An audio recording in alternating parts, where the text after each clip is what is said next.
नमस्कार दोस्त, मैं ओम प्रकाश गुजर। आज इस वीडियो में हम एमसीक्यूज को सोल्व करेंगे, यानी कि जो पीवाईक्यूज है पिछली परीक्षा में आए हुए उनको सोल्व करेंगे।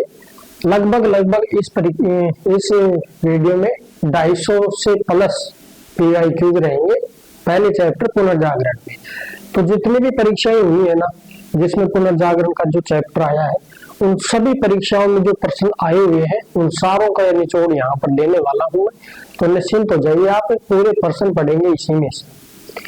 कोई हो सकता है 1 या 2 प्रश्न कोई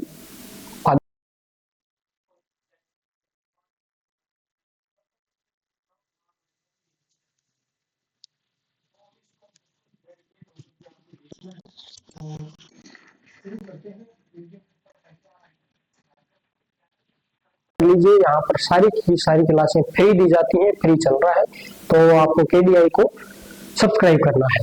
तो चलिए शुरू करते हैं। और मैं आपको एक और बात बता दूं, पिछले 2 पॉइंट अपने मिस्टेक से थे, मिस्टेक तो नहीं थे, बाकी मिसप्रिंट थे वो लिखाई में। तो पिछले वीडियो में मैंने आपको बताया था एक जो मिस्टर सिंगर था जिसका नाम था हॉन्स साचो। ये मैंने शायद साजो लिख दिया था या ताजो लिख दिया था। उसको आप क्या कर लेंगे, उसको कर लेंगे हांस साचो। ये साचो कर लेना, उसको ताचो नहीं था, वो साचो था। तो इसको ये साचो कर लेना। ये मैंने अरे कहाँ गया, ये मिस्टर सिंगर था। ये क्या था, ये मिस्टर सिंगर था, मिस्टर सिंगर थे ना। ये मोची से था, मोची वर्ग से था, ये मोची वर्ग से। तो मिस्टर सिंगर जो साचो कर लेना इसको अपने पिछले पॉइंट के अंदर। और दूसरी बात, एक व्यक्ति का नाम मैंने वो लिखाया था जिसका नाम था FJ नीथ हैमर। इसका ये नाम कर लेना। बाकी मैंने लगभग देखना चाहिए सही लिखवाया था, तो आप इसको ये कर लेना FJ नीथ हैमर। इसने क्या किया था, विश्वविद्यालय जो पाठ्यक्रम था ना, उसमें आपकी जो प्राचीन क्लासिकल जो साहित्य था उसका समर्थन किया था अपने उसमें मानववाद में। जो मानवतावाद में चल रहा था, ये मानवतावाद का जो किसने क्या किया था, मानवतावाद शब्द का क्या किया था, सर्वप्रथम प्रयोग किया था। शब्द का सर्वप्रथम प्रयोग कौन से शब्द का किया था इसने सर्वप्रथम प्रयोग? इसने शब्द का, ये शब्द था मानवतावाद। मानवतावाद क्या चक्कर है, बोर्ड हैंग हो रहा है। तो इन दो को आप करेक्शन कर लीजिए अपनी नोट्स में। बाकी सारा का सारा मामला सेट था, एकदम टकाटक करवा दिया था मैंने। इसको FJ नीथ हैमर कर लेना और इसको कर लेना क्या, हांस साचो। अब हम चलते हैं पीवाईक्यूज के ऊपर सीधा का सीधा। इसमें सारे के सारे जो पुनर्जागरण के जो क्वेश्चन है वो सोल्व हो जाएंगे। ठीक है, तो मैं अब सीधा वहीं पे जंप करता हूँ उसके ऊपर। और ये देखिए, ये अपना चलेगा पहला क्वेश्चन। फटाफट करते हैं इसको, क्योंकि ये लंबी वीडियो होने वाली है, लगभग 1.5 या 2 घंटे की वीडियो हो जाएगी। तो इसको फटाफट से सोल्व करेंगे इस वीडियो को। और देखते हैं इसको। पहला क्वेश्चन था, सत्य सत्ता की नहीं बल्कि समय की पुत्री है।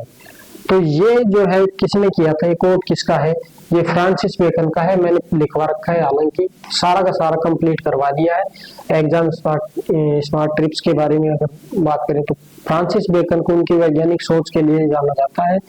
उनका मानना था कि ज्ञान केवल पुराने ग्रंथों से नहीं बल्कि अनुभव और समय के साथ प्राप्त होता है। ठीक है, और मतलब ये सत्य जो है, सत्य ये सत्ता की नहीं बल्कि समय की पुत्री है। यहाँ पर जो ये AI जो सिस्टम है, ओपन AI, इसमें यहाँ पर इसका जो है सोचने समझने की इसकी शक्ति कम है इसकी, इसलिए इसमें अनुभव और समय के साथ प्राप्त होता है। ये यहाँ पर लिख तो सही दिया है, लेकिन इसके अकॉर्डिंग नहीं लिखा है इसमें। इसके अकॉर्डिंग क्या होता कि जो सत्य बुलवाया जा रहा था वो पोप की सत्ता थी उस समय। तो पोप जो बोल रहा था ना वो ही सत्य माना जा रहा था, कि पोप जो कहेगा उसको सत्य मानना पड़ेगा। अब तो जब पोप गलत बोल रहा था तो उसको पोप के यानी ताकत के आगे सत्य को भी झूठा साबित किया जा रहा था। यानी जो कोपरनिकस ने जो सिद्धांत दिया था सूर्य केंद्रित सिद्धांत। ठीक है, सूर्य केंद्रित सिद्धांत किसने दिया था? कोपरनिकस ने दिया था।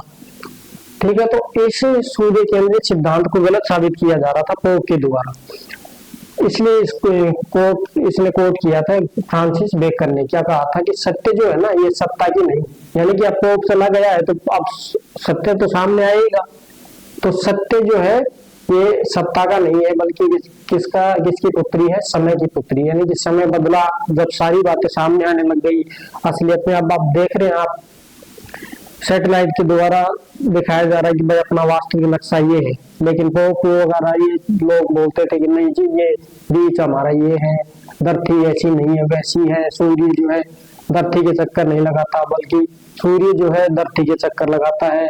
जबकि कोपरनिकस के सिद्धांत में बोला गया क्या कि पृथ्वी जो है ये किसके चक्कर लगाती है? ये सूर्य के चक्कर लगाती है पृथ्वी। ठीक है, तो ये सिस्टम चल रहा था इसका, तो ये इतना खैर ज्यादा टाइम लग रहा है इसमें, तो फटाफट से इसको सल्टाते हैं और देखते हैं। बाकी पूरा का पूरा मैंने करवा दिया है विश्व इतिहास, आपको टेंशन लेने की जरूरत नहीं है, फ्री क्लासें करवा रहा हूँ सारी। चैनल को सब्सक्राइब करते रहें। चलिए हम नेक्स्ट क्वेश्चन की ओर ध्यान देते हैं और चलते हैं आगे। 1513 में प्रशांत महासागर जो पैसिफिक ओशियन है, इसकी खोज स्पेन के किस नाविक ने की थी? तो नूनेज डी बाल्बोआ ने इसकी क्या की थी? प्रशांत महासागर की खोज की थी। कब की थी? 1513 ईस्वी में, याद रखना इसको। फिर नेक्स्ट आगे बढ़ते हैं।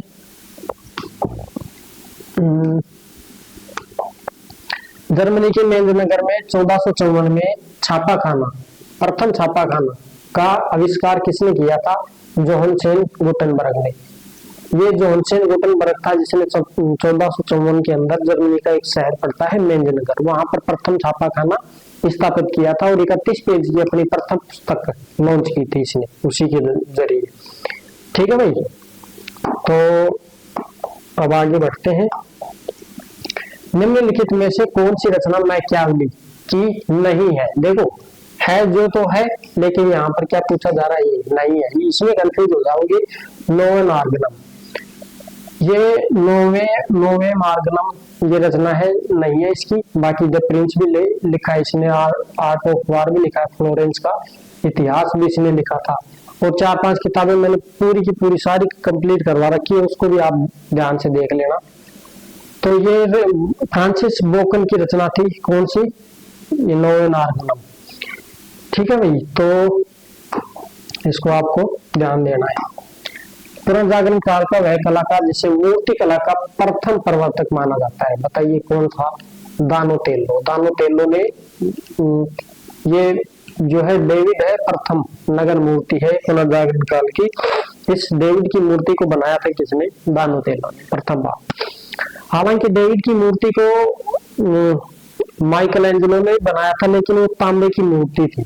ये किसकी है? पत्थर की है, बल्कि वो माइकल एंजेलो के द्वारा बनाई गई थी। माइकल एंजेलो की ये किसकी थी? ये तांबे के ऊपर बनाई गई थी और वीर पुरुष के रूप में दर्शाया है माइकल एंजेलो ने। किसके रूप में दर्शाया था?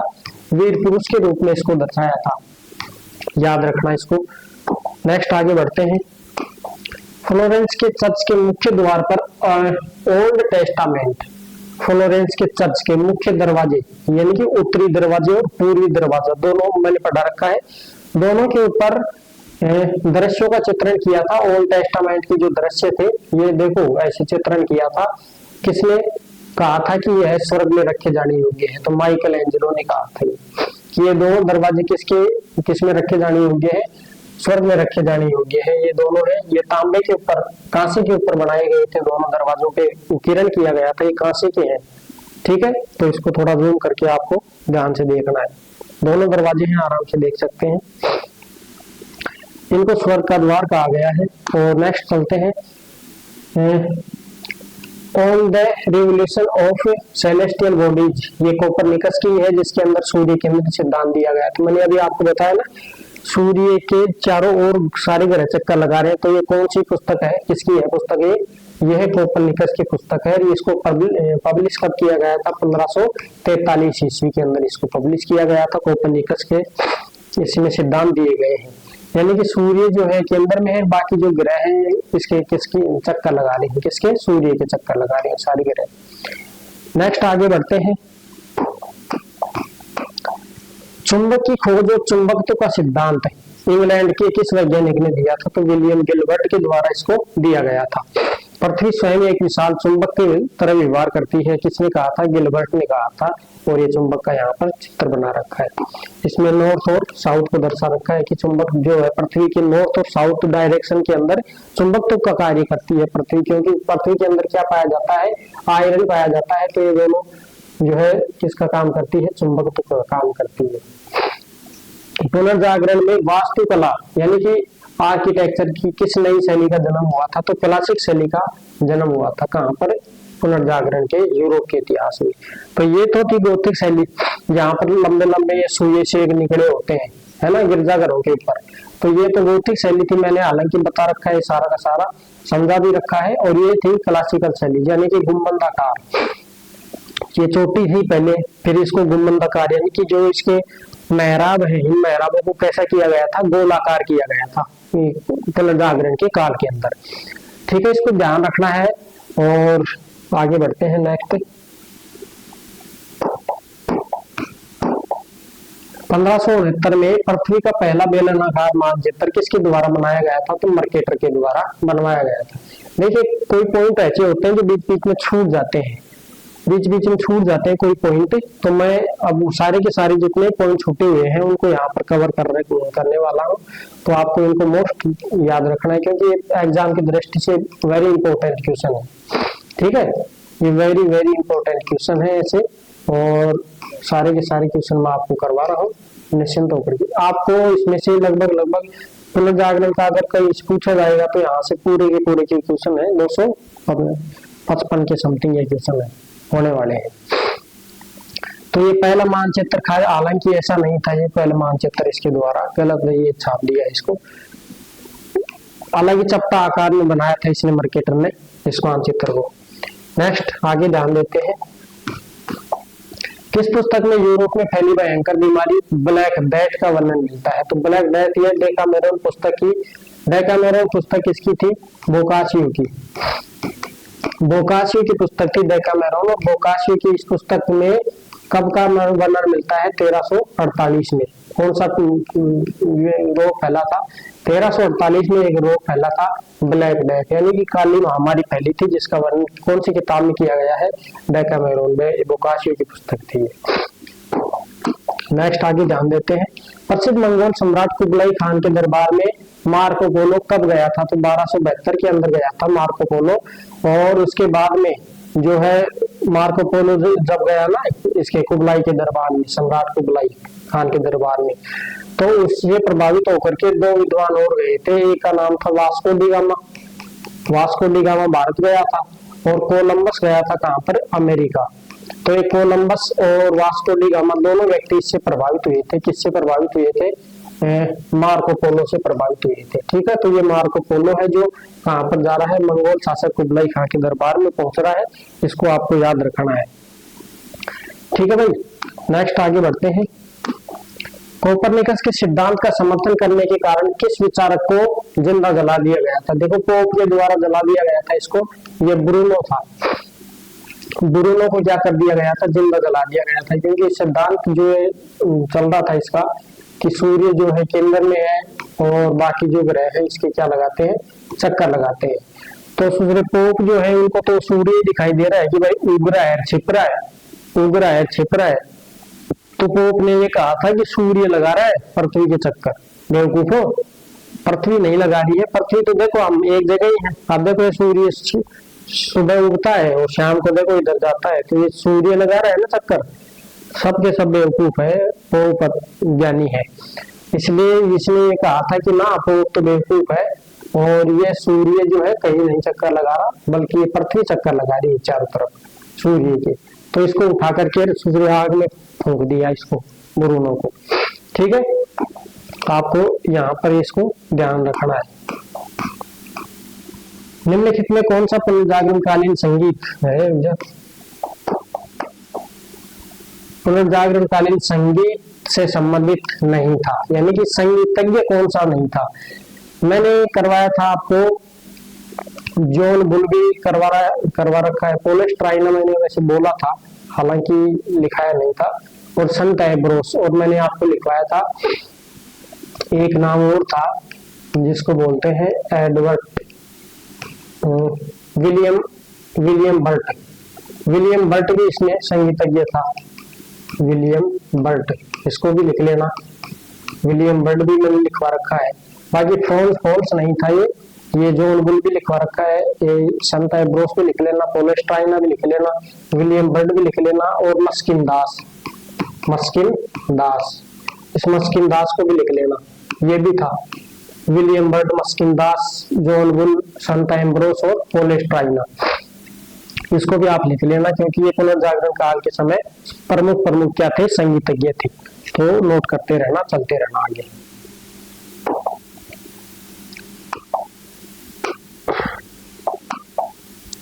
किस धर्म सुधारक के शव को कब्र से निकालकर गंदे नाले में फेंकवा दिया गया था? देखो ये इंपॉर्टेंट क्वेश्चन है। जॉन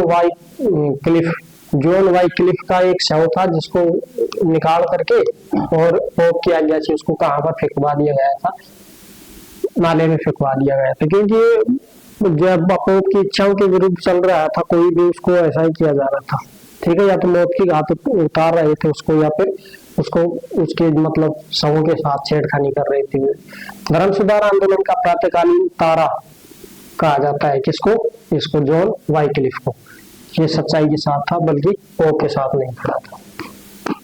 नेक्स्ट, पुनर्जागरण काल, ये इसको ध्यान मत देना आप, ये गड़बड़ लिख रखा है, वैसे आप चलते रहो, बस इनको प्रश्नों के ऊपर चलते रहो। पुनर्जागरण काल में किस कलाकार ने सर्वप्रथम लोक जीवन की झांकियों को अपने चित्रों का विषय बनाया था? फिलिप्पो लिपो एक ऐसा विद्वान था जिसने अपने जो समाज के अंदर जो झांकियां चलती हैं, भाई समाज कैसा क्या चल रहा है, उसका जीवन यापन कैसा हुआ, उसको अपने चित्रों में उत्कीर्ण किया था। देखो ये जो समाज के लोग हैं ये कैसे हैं, बाकी ये जो ये महारानी है, ये इनको चित्रों में उत्कीर्ण किया है किसने? फिलिप्पो लिपि ने। निम्न में से कौन सा चित्र महान कलाकार माइकल एंजेलो द्वारा चित्रित है? देखो लास्ट जजमेंट, माइकल एंजेलो ने कौन कौन से चित्र बनाए थे? लास्ट जजमेंट, मैडोना जो है राफेल का पड़ता है, लास्ट सफर जो है जीव उसका लियोनार्डो विंची का पड़ता है, मोनालिसा भी लियोनार्डो विंची का पड़ता है, और द लास्ट जजमेंट जो है ये किसका पड़ता है? ये पड़ता है माइकल एंजेलो का। ठीक है, माइकल एंजेलो ने और कौन से चित्र बनाए थे? माइकल एंजेलो ने काफी चित्र बनाए थे, जैसे द डेल्यूज हो गया,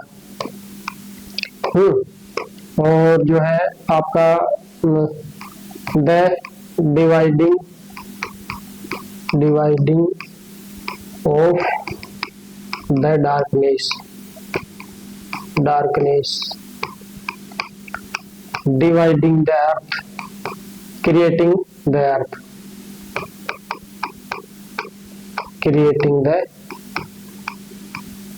अर्थ, ये चित्र किसके हैं? पूरे के पूरे चित्र किसके हैं? ये माइकल एंजेलो के हैं।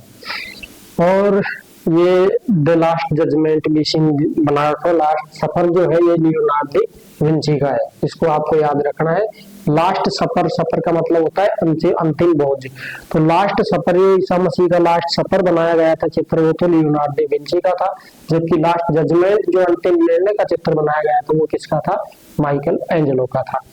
तो ये चित्र था, ये लास्ट जजमेंट यानी कि अंतिम निर्णय ये कर रहे हैं। ठीक है, नेक्स्ट, उपनिवेशीकरण के प्रयासों में फ्रांसीसी खोज किस स्थान पर सफल रही थी? ये नोवा स्कोशिया है कनाडा के अंदर, यहाँ पर क्या रही थी? फ्रांसीसी खोज सफल हुई थी। ये चित्र था ये चलो आगे नेक्स्ट, ज्यादा समय लग जाएगा। पुनर्जागरण काल के संबंध में निम्नलिखित में से कौन सा कथन सत्य है? सत्य है, उपयुक्त सभी चित्रकला एक स्वतंत्र कला शैली के रूप में उभरी, बिल्कुल सही बात है। धर्म को व्यक्तिगत मामले के रूप में छोड़ दिया गया, बिल्कुल सही है, कि कोई व्यक्ति माने या कोई व्यक्ति ना माने। अधिकांश पुनर्जागरण काल का विषय धार्मिक था, अधिकांश पुनर्जागरण कला का विषय धार्मिक था। ठीक है, धार्मिक था लेकिन ये प्रत्यक्ष रूप से धार्मिक नहीं था, अप्रत्यक्ष रूप से धार्मिक था। भाई एकदम से इसकी धर्म के ऊपर ही हो गई ये नहीं था, क्योंकि यहाँ पर तर्क भी चल रहा था। पुनर्जागरण काल में तर्क भी चल रहा था, विज्ञान के ऊपर, साइंस के ऊपर फैक्टों को लिया जा रहा था कि भाई तर्क भी होना चाहिए। धार्मिक तो ठीक है, ईसाई धर्म को आगे रखकर तो ठीक है, लेकिन विज्ञान और तर्क के ऊपर भी चल रहा था, तो ये धार्मिक भी था। और मतलब यहाँ पर ये थोड़ा मिस्टेक है, धार्मिक था ये लेकिन औरों में भी था, ये विज्ञान में भी विज्ञान को मान रहे थे। ठीक है, इनमें से कौन इटली का प्रसिद्ध पुनर्जागरण विद्वान और कवि था? Dante. Dante Dante Titan, Saint Paul, Raphael. Raphael तो देखो ये चित्रकार था, विद्वान कवि नहीं था, चित्रकार था। कौन? राफेल। तो ये चित्रकार हो गया। तो दांते क्या था? कवि भी था और विद्वान भी था। तो मध्यकाल का अंतिम कवि भी था ये। प्रसिद्ध कवि दांते ने अपने लेखन में मुख्य रूप से किस भाषा का प्रयोग किया था? इतालवी भाषा के विद्वान रहे हैं दांते। पेट्रोक हो गया, बोकासियो हो गया और लियोनार्डो डी बुर्नी हो गया, ये सब किसके हैं? इतालवी के। ठीक है, नेक्स्ट बोलचाल की भाषा में इन्होंने अपना ग्रंथ लिखे थे सारे के सारे। दांते की सबसे प्रसिद्ध साहित्यिक कृति जो है कौन सी है? दांते की सबसे प्रसिद्ध डिवाइन कॉमेडी। यहाँ पर ईश्वरीय नाटक इसको बोला गया है, ईश्वरीय नाटक। ईश्वरीय नाटक हिंदी में इसको ईश्वरीय नाटक बोला जाता है। और इसके अंदर यानी कि इसके अंदर क्या कुछ कहा गया है, इसमें इसको जो है दांते को जो है सपना आता है एक, और उसके अंदर ये कहीं जंगल में चला जाता है और उसमें एक वर्जिन कवि होता है, उसको मिलता है और ये इसको स्वर्ग नरक की यात्रा करवाता है। ये इसमें एक कहानी है, इसको बाद में देखेंगे, डिवाइन कॉमेडी में आता है। बाकी इसकी एक दो कृतियां और भी हैं। ये जो दांते है इस दांते की कुल कितनी है? 2 है। एक तो है विता नोवा, ठीक है, एक ये हो गई डिवाइन कॉमेडी हो गई, और एक पड़ता है आपका एक जो है उसको जला दिया गया था, देखो उसका अभी नाम तो भूल ही गया मैं। देखो विता नोवा हो गया, डिवाइन कॉमेडी हो गया, और यहाँ पर नहीं लिख रहा है, यहाँ पर नहीं लिख रहा है, उसको अभी देख लेंगे। अभी मैं ध्यान में तो है लेकिन वो दिमाग से निकल गया है। तो ऐसी 3 रचनाएं थी दांते की, इनको देख लेना, अभी बता दूंगा याद आती। पुनर्जागरण के दौरान कला के क्षेत्र में कौन सा बड़ा बदलाव आया था? उपयुक्त सभी कथन सत्य है। तो कलाकारों पर गिल्ड का नियंत्रण हुआ। गिल्ड का मतलब होता है व्यापारियों का एक समूह होता था, उनका एक व्यापारी जितने भी हैं उनके ऊपर कंट्रोल करने के लिए उनका एक समूह होता था, जिसको बोला जाता था गिल्ड। कला में सौंदर्य और शारीरिक रचना पर ध्यान बढ़ा। ठीक है, कलाकार का सामाजिक स्तर पर उठा, क्योंकि उनको स्वतंत्र और बढ़िया काम करने का मौका मिल गया ना स्वतंत्रता के साथ, इसलिए उनको पैसे कमाने में रुचि हो गई। तो ये सारे के सारे कथन क्या है? सही हो जाएगा।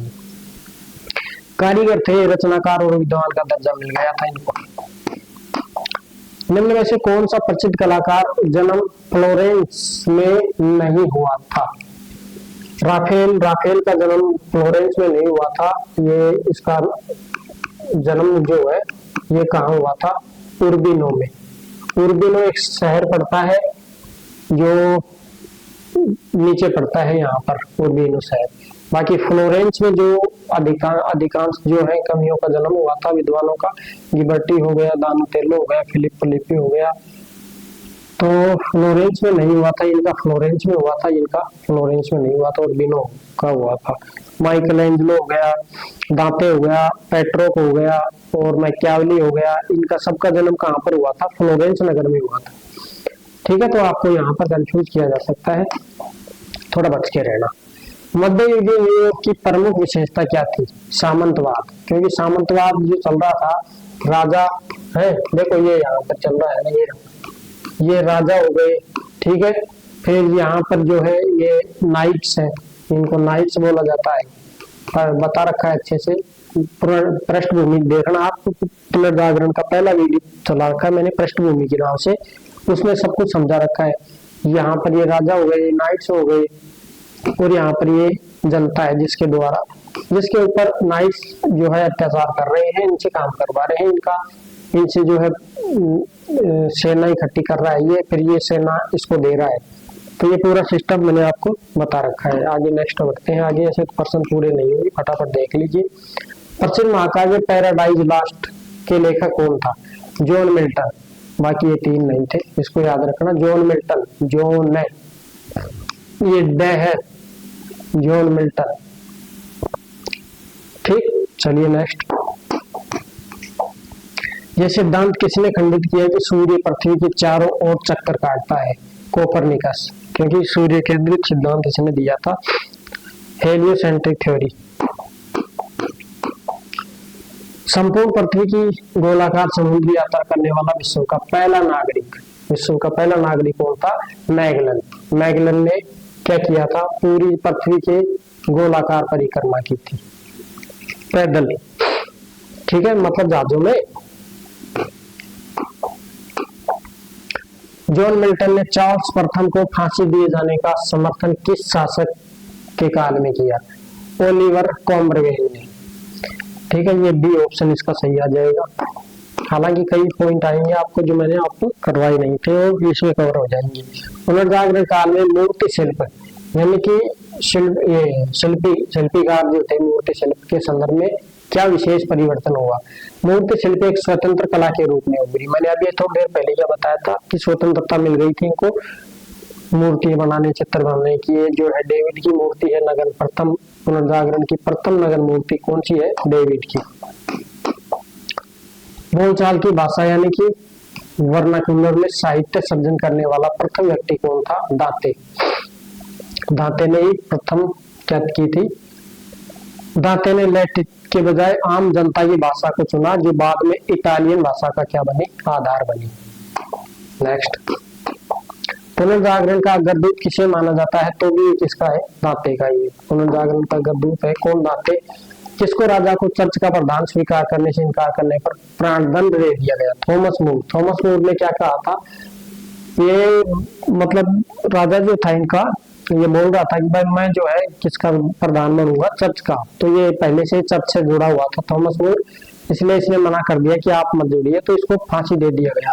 क्योंकि ये फिर राजा ये बोल रहा था कि मैं जो है ईसाई धर्म का प्रधान मुख्य आदमी बनूंगा, प्रधान बनूंगा मैं, तो ये मना कर रहा था इसको, इसलिए इसको फांसी पे चढ़ा दिया थॉमस मूर को। यूटोपिया नामक ग्रंथ जिसमें एक काल्पनिक आदर्श राज्य का वर्णन किया है, किसने लिखा था? तो थॉमस मूर के द्वारा ही लिखा गया था। कौन सा ग्रंथ? यूटोपिया, थॉमस मूर का ग्रंथ है, ये याद रखना। निम्नलिखित में से कौन सा युगम सही है? सही युगम को पहचानना है। रोजर बेकन ने आपस में यह लिखा था। बाकी रेन डेकार्ट, लूसिया, कैमून्स, ये देखो कैमून्स, लूसिया, रेन डेकार्ट, यहाँ पर ये सोर्स है, ये सोर्स है, इसको मैं मिटा देता हूँ। ठीक है, तो ये सोर्स, इसका सही उत्तर क्या आएगा? रोजन बेकन का। आपस में यह किताब लिखी थी इसने। गर्गेंतुआ पेंटागुरुवल, ये गर्गेंचुआ नहीं है, गर्गेंतुआ पेंटागुरुवल है, पेंटा नहीं है, टा है। ठीक है, तो कि ये रचना किसकी है? तो ये रेबलास ने लिखी थी, ये रचना रेबलास की रचना है ये। नेक्स्ट। फियामेटा किसकी एक प्रसिद्ध रचना है? मुकाशियो की। मुकाशियो ने लिखी थी फियामेटा रचना किताब। मुकाशियो की कई रचनाएं हैं, अफ्रीका वगैरह लिए। ये फैमिलियर लेटर्स और सॉनेट्स के रचयिता कौन है? पेट्रो। फैमिलियर लेटर्स और सॉनेट्स, ये जो है सॉनेट्स जो है ये पेट्रो की जो है प्रेमिका के ऊपर लिखी गई थी, प्रेमिका के ऊपर। और पेट्रो की जो है प्रेमिका वो थी नोरा, इसके ऊपर सॉनेट्स लिखी थी इसने। ठीक है, तो पेट्रो की रचनाएं हैं। नेक्स्ट, कोलंबस ने 1492 में अमेरिका की खोज की थी, उसे किस देश के द्वारा वित्त पोषित यानी पैसा दिया गया था घूमने के लिए? तो स्पेन का राजा के द्वारा, और राजा और रानी के द्वारा इसको क्या दिया गया था? पैसा दिया गया था। स्पेन की किस रानी की सहायता से जिनेवा निवासी कोलंबस ने अमेरिका की खोज की थी? तो इसाबेल रानी थी, उसकी सहायता, इसको पैसे दिए और ये घूम के आया। ठीक है। किसने ओरलियंस के घेरे को तोड़ने वाली सेना का नेतृत्व किया था? तो जॉन ऑफ आर्क द्वारा। मोस्ट क्वेश्चन है, इंपोर्टेंट, याद रखना, इसको छप सकता है अब की बार भी। 12वीं सदी में हुए बौद्धिक आंदोलन को क्या कहा जाता है? तो कैरोलिंजियन। कैरोलिंजियन एक 12वीं सदी का बौद्धिक आंदोलन हुआ था और ये बीजाइंटिन शहर के उत्तरी भाग में हुआ था, उत्तरी और दक्षिणी भाग में। दक्षिणी देखो, 9वीं शताब्दी में जो हुआ था कैरोलिंजियन, 9वीं से 13वीं शताब्दी तक चला था ये बीजेंटाइन शहर के अंदर। फिर उसके बाद में 14वीं से 16वीं शताब्दी तक चला था कौन सा जागरण? सांस्कृतिक पुनर्जागरण। सांस्कृतिक इसी को बोलते हैं पुनरुत्थान, जिसको हम पढ़ रहे हैं, जिसको हम यहाँ आपको एमसीक्यू करवा रहे हैं, वो कौन सा करवा रहे हैं आपको? सांस्कृतिक पुनर्जागरण। इसकी पृष्ठभूमि पूछ लिया है कि बताइए बौद्धिक आंदोलन, ये तो कैरोलिंजियन आ जाएगा। कौन सा फ्लोरेंस नगर का निवासी नहीं था? तो रेबलास। पेट्रोव भी था, दांते भी था, बोकाशियो भी, मैकियावेली वगैरह, ये सब के सब क्या है, कहाँ के थे? ये फ्लोरेंस के थे। जबकि रेबलास कहाँ का था? ये जो रेबलास है फ्रांस का था, ये रेबलास। नेक्स्ट, किस पोप के काल को पुनर्जागरण काल का स्वर्ण काल, पुनर्जागरण काल का स्वर्ण काल, गोल्डन एज कहा जाता है? तो पोप निकोलस पंचम के समय, क्योंकि पोप निकोलस पंचम ने जो अपना जो एक वेटिकन सिटी पड़ता है वहां पर पुस्तकालय का निर्माण भी करवाया था, संत पीटर का गिरजाघर भी बनाया था। गिरजाघर बनाने में चित्रकार जो लगे थे, माइकल एंजेलो लगा था है, और राफेल भी लगा था। उसके अंदर जो है काफी चित्रकार उसके अंदर साज सज्जा मूर्तियां बनाने के लिए लगे हुए थे।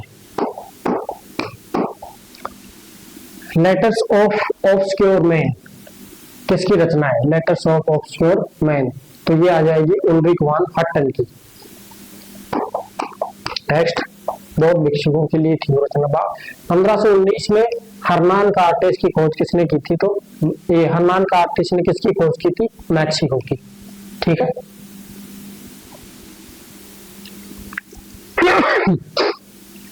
ये मैक्सिको की खोज की थी। मैक्सिको यहाँ पर पड़ता है, यूएसए के जस्ट नीचे ये मैक्सिको पड़ता है। ये मैक्सिको की क्या पड़ती है? खाड़ी पड़ती है। जॉन कैबट ने 1497 में अमेरिका के पूर्वी तट पर किस स्थान की खोज की थी? तो क्या? न्यूफाउंडलैंड। न्यूफाउंडलैंड की खोज की थी, यानी कि नावों के द्वारा जाते थे ये लोग। नेक्स्ट, किस प्रसिद्ध पुस्तक प्रिंसिपिया मैथमेटिका का लेखक कौन था? प्रसिद्ध पुस्तक है, यानी कि ये न्यूटन की पुस्तक थी। इसके अंदर न्यूटन के नियम, सारे के सारे न्यूटन के नियम थे इसमें, प्रिंसिपिया मैथमेटिका में। Civilisation of the renaissance in Italy पुस्तक 1860 किसके द्वारा लिखी गई थी? तो जैकब बुकहार्ट के द्वारा, बुकहार्ट के द्वारा लिखी गई थी। पुनर्जागरण काल में साहित्य की रचना किस भाषा में अधिक हुई थी? स्थानीय बोलचाल की भाषा, जिसको हम बोलते हैं क्या? इतालवी, इतालवी भाषा। ठीक है, ये बोलचाल की भाषा थी। बाकी इनकी जो भाषा थी वो कौन सी थी? यूनानी भाषा थी, इसलिए इतालवी भाषा में किया था इसको। पुनर्जागरण का गद्य दांते को कहा जाता है। ठीक है, करवा दिया। नेक्स्ट, पुनर्जागरण काल में साहित्य की रचना किस भाषा में अधिक हुई थी? फिर आ गया ये। मानवतावाद का पिता पेट्रो को कहा जाता है।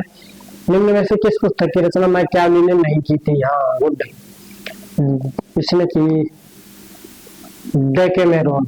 डेकेमेरोन की रचना नहीं की थी ना, मैकियावेली ने नहीं की थी। तो ये मैकियावेली की है।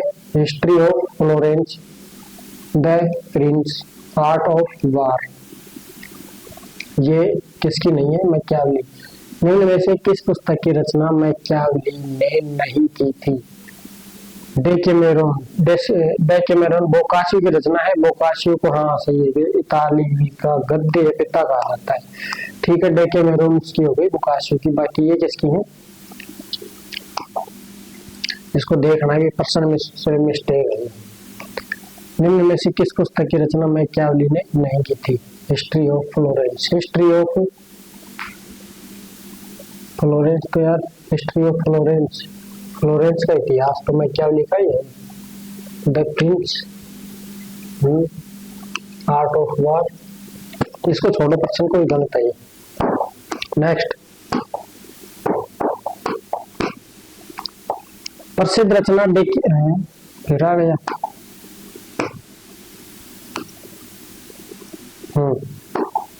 प्रसिद्ध रचना डेकेमेरोन में कुल कितनी कहानियों का संग्रह है? तो ये 100 कहानियां हैं इसके अंदर। जो डेकेमेरोन पुस्तक थी उसके अंदर कितनी कहानियां थी? 100 कहानियां थी। और 100 कहानियों में जैसे हास्यप्रद कहानियां भी थी इसके अंदर शामिल थी। और ये 100 कहानियों के अंदर ही वो मैं आपको बताया था ब्लैक डेथ। ये ब्लैक डेथ जो डेथ है ये 1348 में हुई थी, इसकी कहानी भी है। फिर यहाँ पर जो रोम का जो नैतिक इतिहास है ये भी इसके अंदर शामिल था। तो ऐसे कुल मिलाकर के ये पूरी की पूरी कितनी सारी कहानियां थी? 100 कहानियां थी इसके अंदर। पुनर्जागरणकालीन साहित्यकार सर्वेंटीज का संबंध किस देश से था? स्पेन का था ये सर्वेंटीज। तो सर्वेंटीज के बारे में पूछे तो कहाँ का था? ये स्पेन का था। नेक्स्ट, चित्रकला की नवीन परंपरा का प्रणेता किसे माना जाता है जिसे मक्खी का सजीव चित्रण किया था? तो जी8 ने मक्खी का सजीव चित्रण किया था। ये मक्खी दिखाई दे रही है आपको, ये इसके गुरु सिनेबू ने इसको उड़ाने की कोशिश की थी सच समझ करके। जो इसका गुरु कौन था? सिनेबू। निम्न में से कौन सी कलाकृति लियोनार्डो दा विंची की नहीं है? लास्ट सपर भी है, मोनालिसा भी है, the virgin of the rocks भी है इसकी रचना, और मोनालिसा भी हो गई। और जो है ये सिस्टाइन मेडोना, ये राफेल की है। मेडोना किसकी है? मेडोना। राफेल अपनी मेडोना, मैरी के चित्रों के लिए ही जाना जाता है। ठीक है, तो नेक्स्ट आगे, माइकलएंजेलो के बारे में कौन सा कथन सत्य है? उसे लास्ट सर्ज में चित्र बनाया, पिएता की मूर्ति बनाई। ठीक है, ये है पिएता, पाइटा, इसको पाइटा भी बोलते हैं, पाइटा, जिसके अंदर जो मैंने बता रखा है कि ईसा मसीह को गोद में लिए हुए मैरी की मूर्ति बनाई थी इसने माइकलएंजेलो ने। और सिस्टाइन चैपल की छत पर चित्रित की थी इसने, वेटिकन सिटी के सिस्टाइन चैपल की है। उपयुक्त सभी चित्र सत्य हैं इसके। ठीक है भाई। नेक्स्ट, ये है अल्ब्रेक्ट ड्यूरर, जो पुनर्जागरण युग का प्रतिभाशाली कलाकार था। किस देश से संबंधित था? जर्मनी का था। कौन? Albrecht Dürer. तो याद रखना इसको, जर्मनी का था।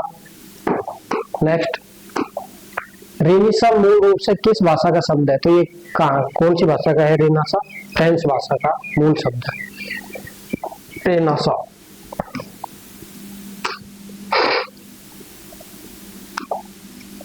भौगोलिक अनुसंधान के कार्य में किस देश ने यूरोप का नेतृत्व किया था? तो पुर्तगाल में। पुर्तगाल ने जो है इसका नेतृत्व किया था कि हम तुम्हारे साथ देंगे, आप खोजबीन करते रहो देशों की। तो ऐसे इन्होंने साथ दिया था।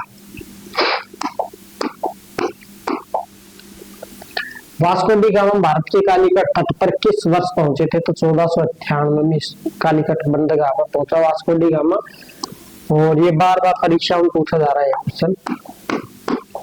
मालाबार तट पर पहुंचने के लिए वास्को डी गामा को किससे मदद मिली थी? तो इब्न मजीद के द्वारा इसको मदद दी गई थी। ये मलिंदी बोलते हैं इसको। उत्तरी अमेरिका के समुद्र तटों की खोज करने वाले जॉन कैबोट मूल रूप से किस देश के नाविक थे? तो ये इटली के थे। और ये कब गए थे? 1519 में। ठीक है, नेक्स्ट, भूमंडल की पहली बार खोज करने वाले मैगलन की मृत्यु किस वर्ष हुई थी? तो मैगलन की मृत्यु अगर पूछा जाए तो कब हुई थी? 1521 ईस्वी में हुई थी, यात्रा के दौरान। नेक्स्ट, स्पेनिश नाविक कोर्टेस ने अजटेक्स को किस वर्ष पराजित किया था? तो कब किया था? 1521 में अजटेक्स को पराजित किया था ये। नेक्स्ट, भौगोलिक खोज और समुद्री मार्गों के खुलने का प्रमुख दुष्परिणाम क्या था? उपनिवेशों का शोषण तथा दास व्यापार। ये मुख्य रूप से उपनिवेश ही जचाने जाते थे, जैसे अमेरिका में जचा दिया उपनिवेश, भारत में जचा दिया, अफ्रीका में जचा दिया, तो ये अपने फायदे के लिए जाया करते थे। इसकी वजह से ये क्रांति हुई थी बाद में जाकर के। यूरोप में पुनर्जागरण का प्रमुख कारण क्या था? यूनानी ज्ञान का पुनरुत्थान, यानी कि प्राचीन क्लासिकल ज्ञान जो साहित्य के अंदर पिरोया गया था, उसके कारण ही पुनर्जागरण हुआ था ये। ठीक है, चलो। वह कौन था जो एक प्रतिभाशाली वैज्ञानिक, इंजीनियर, गणितज्ञ, विद्वान, कलाकार, मूर्तिकार, संगीतज्ञ और महान लेखक था? तो लियोनार्डो दा विंची, यानी कि ये सभी था लियोनार्डो दा विंची। किस प्रसिद्ध पुनर्जागरण कालीन चित्रकार ने इरेस्मस का चित्र बनाया था? तो अल्ब्रेक्ट ड्यूरर के द्वारा इसका चित्रण किया गया था, जर्मनी का था ये। अल्ब्रेक्ट ड्यूरर ने इरेस्मस का चित्र किस वर्ष बनाया था? तो 1526 ईस्वी में बनाया था। ठीक है, नेक्स्ट, रोम में सेंट पीटर के गिरजाघर का वास्तुकार कौन था? माइकल एंजेलो, राफेल और ब्रोमेंती। ये कहाँ के थे? रोम के चित्रकार प्रमुख। ठीक है, नेक्स्ट, पुनर्जागरण काल में शिक्षा की नई अवधारणाओं का प्रवर्तक कौन था? तो विक्टोरियो दे फेल्ट्रे, इसको याद रखना है। और जो है ये पीडीएफ आपको कहाँ मिल जाएगी? देखो, ये पीडीएफ आपको टेलीग्राम के ऊपर मिल जाएगी। कमला देवी इंस्टीट्यूट नाम का आप सर्च करोगे टेलीग्राम पे चैनल, उसको आप फॉलो कर लीजिए, उसके ऊपर आपको ये पीडीएफ मिल जाएगी। 2 दिन बाद मिलेगी, इसको एडिट करना पड़ेगा। विक्टोरियो दे फेल्ट्रे ने इटली में प्रथम मानवतावादी विद्यालय स्कूल की स्थापना किस नाम से की थी? तो ला जियारा नाम से इसकी स्थापना की गई थी 1423 में। नेक्स्ट, इटली निवासी गैलीलियो ने निम्नलिखित में से किसकी खोज की थी? तो ये सभी की। पेंडुलम भी इसने बनाया था, टेलीस्कोप भी खोजा था, वायु माप के अंतर को भी इसने खोजा था, तो ये सभी आ जाएंगे इसके अंदर। निम्नलिखित में से कौन सी पुस्तक जेफरी चौसर द्वारा लिखित गई? जेफरी चौसर कौन था? ये अंग्रेजी काव्य का जनक जेफरी चौसर। तो कैंटरबरी टेल्स इसके द्वारा लिखी गई थी। किसके द्वारा? जोफरी चौसर के द्वारा। जेफरी नहीं है, जोफरी चौसर है। क्या हो गया?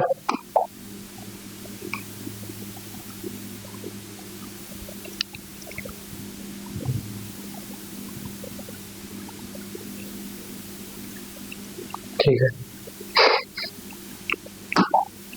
जोफरी चौसर के द्वारा लिखी गई थी। प्रसिद्ध रचना द प्रिंस 1513 में किस फ्लोरेंटाइन विद्वान के द्वारा लिखी गई थी? तो निकोल मैकियावेली के द्वारा प्रिंस लिखी गई थी। ठीक है, हाँ। नेक्स्ट, सुप्रसिद्ध नाटक मैकबेथ की रचना किसके द्वारा की गई थी? तो विलियम शेक्सपियर की।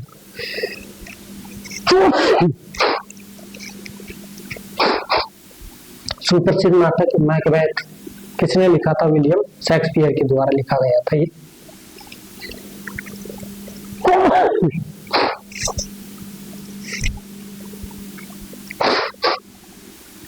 नेक्स्ट, आगे बढ़ते हैं।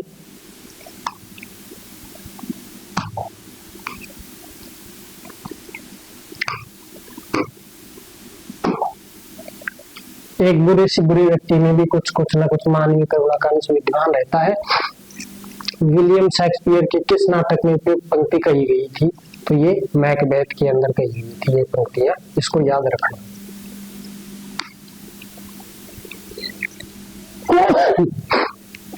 ये सारे प्रश्न आए हुए हैं, पूछे गए हैं।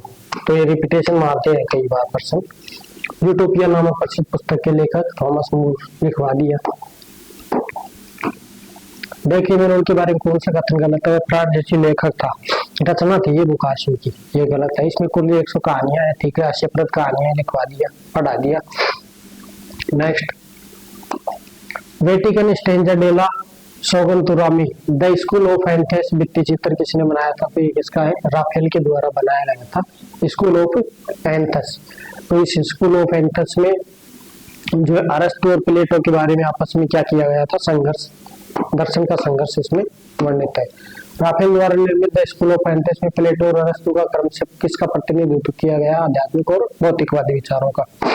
नेक्स्ट आगे, पुनर्जागरण काल की प्रथम नगन मूर्ति कौन सी मानी जाती है? तो डेविड की है। किसने बनाई थी ये जो है मूर्ति बनाई थी डेविड की। किसके द्वारा बनाई गई थी? ये बनाई गई थी, मैंने आपको भी बताया था, दाने तालों के द्वारा, दोनों तेलों के द्वारा बनाई गई थी ये मूर्ति, ठीक है, डेविड की प्रथम नगर मूर्ति। नेक्स्ट, दानो तेलों की डेविड मूर्ति में डेविड को किस पर विजय के बाद दिखाया गया था? गोलियत, मैंने आपको पढ़ा रखा है। गोलियत एक मतलब ये आक्रमणकारी था, तो इसको मार करके इसके ऊपर खड़ा हुआ दिखाया गया है इसको। ये उसके गुलेल पत्थर मारा गया है, गुलेल से खींच करके पत्थर उसके ऊपर, फिर उसके ऊपर ये खड़ा हुआ क्या डेविड। 1505 में द ग्रैंड ड्यूक मैडोना को किसके द्वारा चित्रित किया गया? तो ये मैडोना राफेल की रचना है। पुनर्जागरण का प्रारंभ किस वर्ष से माना जाता है? तो 1453 में कुस्तुनतुनिया पर तुर्कों का आक्रमण हुआ था। ये रहा 1453 में कुस्तुनतुनिया का पतन, पुनर्जागरण का आरंभ हुआ माना जाता है, ठीक है। Next, Cape of Good Hope के आसपास एशिया के लिए सीधे समुद्री मार्ग की खोज किसने की थी? तो वास्को डी गामा ने की थी सीधा, यानी कि ये अफ्रीका से चला, यहाँ से सीधा का सीधा आया कहाँ पर? इसको एक गुजराती व्यापारी था जो लेकर के आया था कालीकट में, वास्को डी गामा, ठीक है। मालाबार तट तक पहुंचने वाला वास्को डी गामा किस व्यक्ति से मदद मिली? तो अलबुद मजीद, ये अफ्रीका में मिल गया था इसको केप ऑफ गुड होप पे, और इसने यहाँ इसको कहाँ तक पहुंचाया? भारत तक, कालीकट बंदरगाह तक पहुंचाया इसको। खोज करता हूँ और उनके देशों का कौन सा मिलान सही है? तो 1, 2, 3 सभी सही है, यानी कि ये हेनरी हडसन ब्रिटिश था, बोथोलियो डियाज पुर्तगाली था, हर्नेंडो कार्टेज स्पेनिश था, ठीक है। नेक्स्ट, 1595 में वृहद एटलस किसने प्रकाशित किया? मर्केटर ने भी पढ़ा था आपको। फ्लोरेंस के सेंटा क्रोसे गिरजाघर में पज्जी चैपल का निर्माण किसने करवाया था? तो फिलिप्पो ब्रूनेलेस्की द्वारा इसका निर्माण करवाया गया था। सेंट सेबेस्टियन की मूर्ति का निर्माण किसने किया जिसमें स्वतंत्रता से मुक्ति की भावना अभिव्यक्त की गई है? तो एलोन्सो बर्ग्यूटे के द्वारा इसकी मूर्ति की कामना की गई है। किस मूर्तिकार ने सेंट डेनिस में हेनरी द्वितीय के मकबरे को सुंदर मूर्तियों से सजाया? तो जर्मन पीलो, ठीक है। नेक्स्ट, मेडिसी परिवार के मकबरों में दिन एवं रात्रि तथा सूर्योदय और सूर्यास्त की मूर्तियां किसने बनाई थी? तो माइकल एंजेलो ने बनाई थी। इसको भी आप पॉइंट में ऐड कर लेना अपने, माइकल एंजेलो में। ब्राजील की खोज किसने की थी? पेड्रो अल्वारेस कैब्राल के द्वारा मार्किल की क्या की गई थी? ब्राजील की खोज की गई थी। कोलंबस ने उत्तरी अमेरिका की यात्रा कुल कितनी बार की थी? तो कोलंबस उत्तरी अमेरिका कितनी बार गया था? 2-3 बार गया था उत्तरी अमेरिका कोलंबस।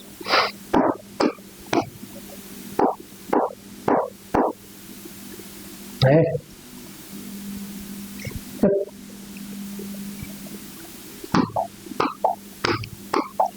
प्रशांत महासागर की खोज किसके द्वारा? लूने डी बल्बोआ के द्वारा की गई थी, करवा दिया, ठीक है। हिब्रू भाषा का प्रथम व्याकरण किसने लिखा था? तो जोहानसन रिचलिन के द्वारा इसको लिखा गया था। अरे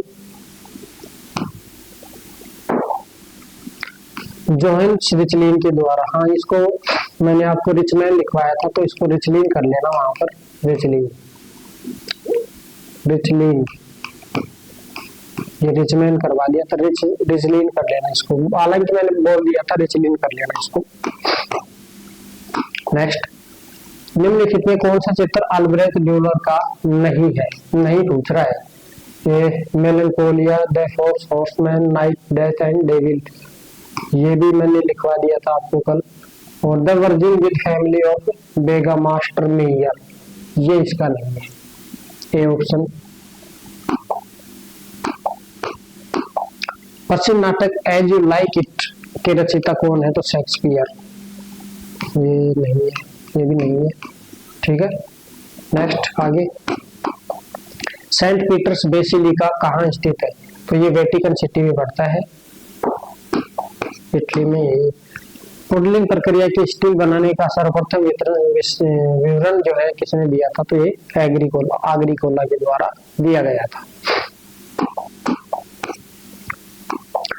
निम्न में से किसको ऐतिहासिक आलोचना का पिता कहा जाता है? तो ऐतिहासिक आलोचना का पिता कौन था? लोरेंजो वाला। पीटर विश्वेश्वर किस देश के प्रसिद्ध मूर्तिकार थे? तो ये आ जाएंगे जर्मनी के, ठीक है। पुनर्जागरण काल की सामान्य अवधि क्या मानी जाती है? तो ये सामान्य अवधि मानी जाती है 14वीं से 16वीं सदी तक, इसको सांस्कृतिक पुनर्जागरण के अंदर गिना जाता है। पुनर्जागरण शब्द का सर्वप्रथम प्रयोग करने वाला अगर था तो वो कौन था? ये था वैशाली। वैशाली ने पुनर्जागरण शब्द का सर्वप्रथम प्रयोग किया था, किसके रूप में? रीनासा के रूप में। रीनासा के अर्थ में सबसे पहले प्रयोग किया था। निम्नलिखित में से कौन सी विशेषता पुनर्जागरण की नहीं है?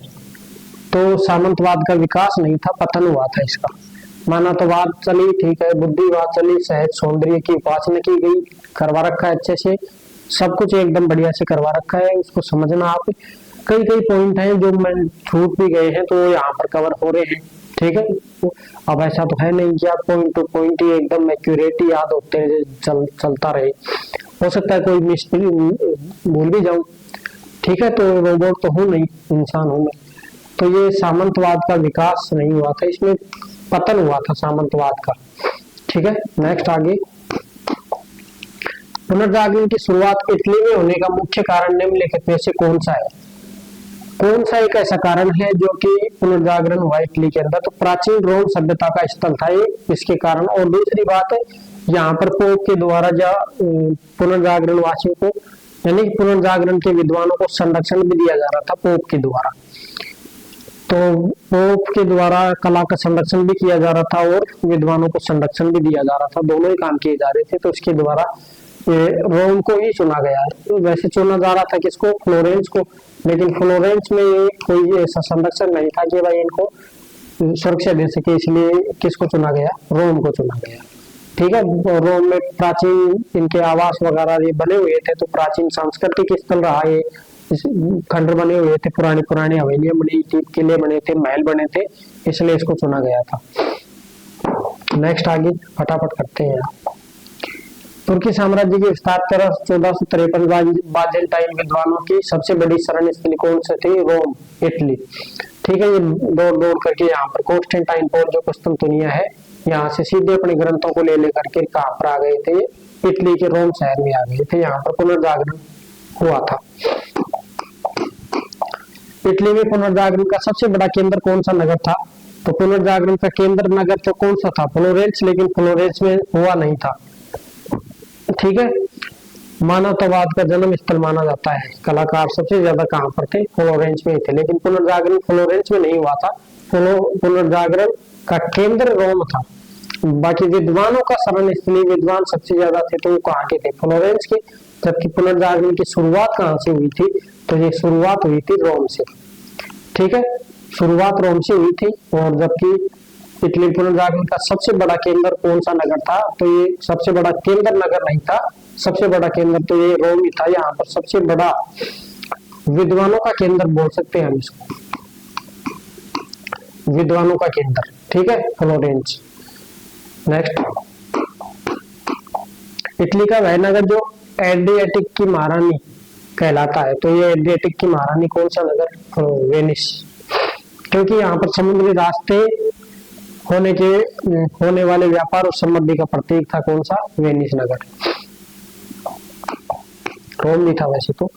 मानवतावाद का प्रवर्तक किसे माना जाता है? तो ये कौन था? पेट्रोक, ह्यूमैनिटी। छापे खाने का आविष्कार किसके द्वारा किया गया था? जॉर्ज गुटेनबर्ग के द्वारा, 1454 में। कहां पर? जर्मनी के मेंज नगर में। लिखवा दिया है मैंने आपको। किसने यूरोप को लिगेसी ऑफ ग्रीस यानी यूनान की विरासत कहा था? तो ये फिशर के द्वारा, विद्वान फिशर के द्वारा इसको क्या कहा गया था? लिगेसी यानी लिगेसी ऑफ ग्रीस कहा गया था। मार्को पोलो किस मंगोल शासक के दरबार में गया था? तो ये कुबलाई खान के दरबार में गया था 1272 में। इससे वास्को डी गामा और कोलंबस प्रभावित हुए थे, इसलिए उन्होंने अलग अलग देशों में खोज की। केप ऑफ गुड होप तक पहुंचने वाला पहला व्यक्ति कौन था? Bartholomew Diaz. ये सबसे पहले गया, लेकिन ये वापस ही चला गया था। फिर ये वास्को डी गामा यहाँ पहुंचा और यहाँ से फिर ये सीधा गुजरात के व्यापारी के साथ मिलकर के कहां पर आया? कालीकट बंदरगाह तक। अमेरिका नई दुनिया की खोज का श्रेय किसे दिया जाता है? तो ये कोलंबस कब किया था? 1492 को, 1492। नेक्स्ट, पूरी दुनिया का चक्कर लगाने वाला पहला अभियान किसके? फर्डिनेंड मैगेलन करवा दिया।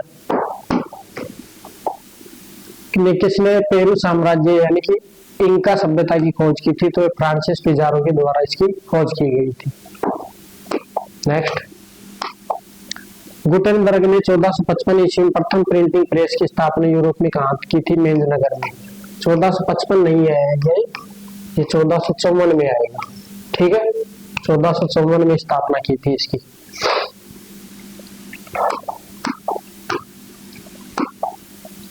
रेनेसेंस पुनर्जागरण मूलतः एक फ्रांसीसी शब्द है। इसमें री और नेसेंस का सही अर्थ क्या है? करवा रखा है, फिर से जन्म या जागरण। संगीत के दो स्कूल बवेरियन और सैक्सन किस देश से संबंधित थे? तो ये कहाँ पे थे? जर्मनी के थे दोनों स्कूल। ये महत्वपूर्ण है दोनों। 15वीं शताब्दी में यूरोप से दूर विश्व की खोज का नेतृत्व किन देशों ने किया था? तो पुर्तगाल और स्पेन के द्वारा, राजा और रानी के द्वारा इसका श्रेय जाता है, क्योंकि इन्होंने पैसा दिया था, तभी ये लोग बाग जा रहे थे घूमने के लिए। नेक्स्ट, इतालवी पुनर्जागरण का मुख्य कारण क्या था? तो ये मुख्य कारण क्या था? प्राचीन रोमन और यूनानी सभ्यताओं को पुनर्जीवित करना, ये मुख्य काम था।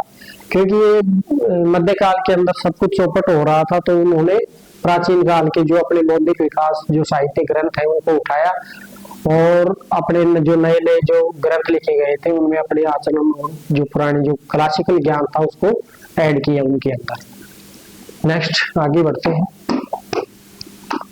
किस लेखक ने यूरोपीय पुनर्जागरण पर बड़े पैमाने पर लिखा? ईपी थॉमसन ने, याद रखना इसको। Next,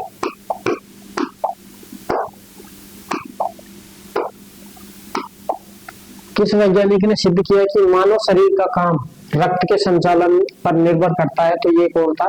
William Harvey. इसको मोस्ट कर लेना, ये मोस्ट पर्सन है ये। नेक्स्ट, मानवतावाद के जनक पेट्रोक ने अपने प्रेम गीत और पत्र किससे संबंधित करके लिखे थे? तो ये लौरा। पेट्रोक का संबंध किससे था? लौरा से, इसकी प्रेमिका थी ये। Girl with the pearl earring, girl with the pearl earring किस प्रसिद्ध कलाकार की करती है? तो ये जॉनसन वर्नियर की। 1665 में बनाया गया था ये। अरे हो तो गया। निम्न में से कौन सा चित्रकार और उसकी कृति सुमेलित नहीं है? नहीं पूछ रहा है। The school of Athens, Titian, last supper Leonardo da Vinci, last judgement नहीं है, ये सपर है, इसी की है। Creation of the Adam, Michelangelo, और लाफिंग कैवलरी, फ्रांस हॉल्स, ठीक है, फ्रांस का। ये नहीं है इसकी। ये स्कूल ऑफ एथेंस किसकी आ जाएगी? ये राफेल की है, ठीक है भाई, ये राफेल की रचना है ये स्कूल ऑफ एथेंस। पुनर्जागरण की सबसे प्रमुख विशेषता क्या थी जिसने समाज की सोच बदली? तर्क और वैज्ञानिक दृष्टिकोण अपनाना। नेक्स्ट, निम्नलिखित घटनाओं का सही कालक्रम पहचानिए। कोलंबस का अमेरिका पहुंचना सही है, ओटोमन तुर्क द्वारा कॉन्स्टेंटाइन पोल पर विजय, दोनों सही है। तो दो, और पहले 1453 में तो ये हुआ था, ठीक है, देखो ये लिख रहा है 1453 में तो कुस्तुनतुनिया पे, फिर 1492 में अमेरिका पर कोलंबस पहुंचा था, इसलिए 1453 पहले आ जाएगा और 1492 क्या आ जाएगा, बाद में आ जाएगा। तो दो, ये दो और एक। लियोनार्डो दा विंची ने अपनी प्रसिद्ध पेंटिंग द लास्ट सपर कब बनाई थी? तो 1495 में बनाई थी, ठीक है। बाकी ये पूछता नहीं है 1495 में बनाई है, 92 में बनाई है, बाकी ये पूछ लेता है कि भाई ये किसकी रचना है? लियोनार्डो दा विंची की प्रमुख रचनाएं कौन सी है? माइकल एंजेलो की प्रमुख रचनाएं कौन सी है? बोकासियो की रचनाएं कौन सी है? लियोनार्डो दा विंची के चित्र कौन से हैं? राफेल के चित्र कौन से हैं? आपको इनको याद रखना है, एकदम कंफ्यूज करने वाली सवाल है। एक एक सवाल, एक एक पॉइंट के ऊपर आपको ध्यान देना है, लिख लेना है, अलग अलग लोगों के चित्रों को, ग्रंथों को अलग अलग लिख लेना है, इनको बार बार रिपीटेशन करना, उनकी बार बार रिपीटेशन करोगे ना, अपने आप याद होते चले जाएंगे 2-4 दिन में। नेक्स्ट, पुनर्जागरण काल में देशी भाषाओं में धर्म ग्रंथों के अनुवाद पर क्या प्रभाव पड़ा है? समाज में धर्मनिरपेक्षता आई, प्रक्रिया तेज हुई थी, मतलब धर्म की तरफ ध्यान नहीं दिया गया, फिर ज्ञान की तरफ आगे बढ़ा गया था। इतावली पुनर्जागरण के संदर्भ में डार्क एज यानी कि मध्यकाल का अंत किस प्रकार परिभाषित किया गया है? प्राचीन सभ्यताओं की पुनर्प्राप्ति से, यानी क्लासिकल ज्ञान को आगे बढ़ाया गया पुनर्जागरण के द्वारा। इटली में पुनर्जागरण के बाद माना गया कि डार्क एज यानी कि मध्यकाल समाप्त हो गया और प्राचीन यूनानी रोमन उपलब्धियों को पुनर्जीवित किया गया है, ठीक है। नेक्स्ट, आगे हृदय और शरीर में रक्त संचार की प्रक्रिया मैंने आपको बताई, विलियम हार्वे के द्वारा किया गया था। रोसीक्रुशियन प्रबोधन मुख्य रूप से किस क्षेत्र में हुआ था? मध्य यूरोप में ये प्रबोधन काल आता है। चलिए, रोमन डीला रोज, ये मध्ययुगीन कविता है। रोमन डीला रोज मध्ययुगीन कविता। रोमन डीला रोज कविता के लेखक कौन है? तो ये तो धार्मिक आंदोलन में चला जाएगा, ठीक है। निम्नलिखित में कौन सा तथ्य 15वीं शताब्दी यूरोपीय पुनर्जागरण संबंध में सत्य है? पेट्रोक प्रथम मानवतावादी था, ठीक है, राइट। यह विज्ञान विरोधी था ना, यह केवल इंग्लैंड तक सीमित था, ठीक है। आगे चलो, नेक्स्ट। निम्नलिखित में से कौन सी एक पुस्तक मैकियावेली द्वारा लिखित नहीं है? बेहेमोथ, द प्रिंस लिखा, आर्ट ऑफ वार लिखा, द डिस्कोर्सेज बीसी ने लिखी थी, डिस्कोर्सेज ऑफ की बीसी ने लिखी थी, ये नहीं लिखी थी, इसकी रचना ये नहीं है, किसकी? मैकियावेली की। और इसकी जो है फ्लोरेंस का इतिहास भी इसी ने लिखा था, मैकियावेली के द्वारा ही। मार्को पोलो कौन था? अन्वेषक। कहाँ पर गया था ये मार्को पोलो? ये 1272 में मंगोल के दरबार में गया था, मंगोल राजा के दरबार में। अंग्रेजी साहित्य का जनक जोफ्री चौसर, ठीक है। नेक्स्ट, मोनालिसा और लास्ट सपर किसकी प्रसिद्ध रचनाएं हैं? लियोनार्डो दा विंची की रचनाएं हैं प्रसिद्ध। नेक्स्ट, गुरुत्वाकर्षण के सिद्धांत न्यूटन, मैथमेटिका, जो प्रिंसिपिया मैथमेटिका पुस्तक है ना, उसके अंदर ये सिद्धांत दिया गया था, याद रखना। प्रसिद्ध ग्रंथ डिवाइन कॉमेडी, दांते के द्वारा लिखी गई थी, डिवाइन कॉमेडी, ईश्वरीय नाटक। निकोला मैकियावेली ने अपनी प्रसिद्ध पुस्तक द प्रिंस किसके लिए लिखी थी? तो लोरेंजो डी मेडिसी, ये शासक था, उसके लिए लिखी थी, यह पुस्तक राजनीति विज्ञान और कूटनीति पर आधारित एक महान रचना है। कोलंबस ने अमेरिका की खोज किस वर्ष की थी? तो 1492 में। पुनर्जागरण ने विश्व के केंद्र में किसे रखा था? व्यक्ति के विचारों को। गुड। क्रिस्टोफर कोलंबस की समुद्री यात्रा को किसने वित्त पोषित किया था? तो रानी इसाबेल और राजा फर्डिनेंड के द्वारा किया गया था। तथा कथित ब्लैक डेथ किस समय अवधि में हुई थी? तो 1347 से 50 के बीच में। लेकिन मुख्य रूप से इसको 1348 माना गया है। ये कब हुई थी? 1348 ईस्वी के अंदर हुई थी। तो ये 1347 से 50 के बीच में बोल रहा है, तो यानी कि 1348 इसको सही माना जाएगा। मुख्य कारण इसका ये है। ब्लैक डेथ को 14वीं शताब्दी के मध्य की सबसे विनाशकारी घटना के रूप में याद रखना है। निम्नलिखित में से कौन सा तथ्य ब्लैक डेथ के बारे में सही नहीं है? इसके परिणाम स्वरूप यूरोप में श्रमिकों की कमी नहीं हुई। श्रमिकों की कमी हुई थी क्योंकि मरने लग गए थे सब। इस बीच यूरोप में फैली है, ठीक है। यूबोनिक प्लेग का फैलना इसका कारण था, ठीक है। इसके कारण भारी संख्या में लोगों की क्या हुई थी? मृत्यु हुई थी। यह कथन गलत है क्योंकि महामारी से भारी मृत्यु के कारण श्रमिकों की भारी कमी हुई थी। ये कमी नहीं हुई थी बोल रहा है, इसलिए ठीक है। तो यह येरसीनिया पेस्टिस बैक्टीरिया से फैला था। इसको भी आपको याद रखना, कोई पता नहीं है सोशल माइंडर्स एग्जाम माइंडर का कहाँ से बना दे। श्रमिकों की कमी ने ही सामंतवाद के पतन का शुरुआत की थी। पुनर्जागरण के दौरान ग्वेल्फ और गिबेलाइंस का क्या अर्थ है? यानी कि ग्वेल्फ और गिबेलाइंस का क्या अर्थ है? पोप या राजा के पक्ष में युद्धरत दल। यानी कि ये जो थे, ये पोप के या राजा के पक्ष में युद्ध करने वाली एक सेना थी, टुकड़ी हुआ करती थी, जिसको बोला जाता था गिल्फ ऑफ गिबेलाइंस।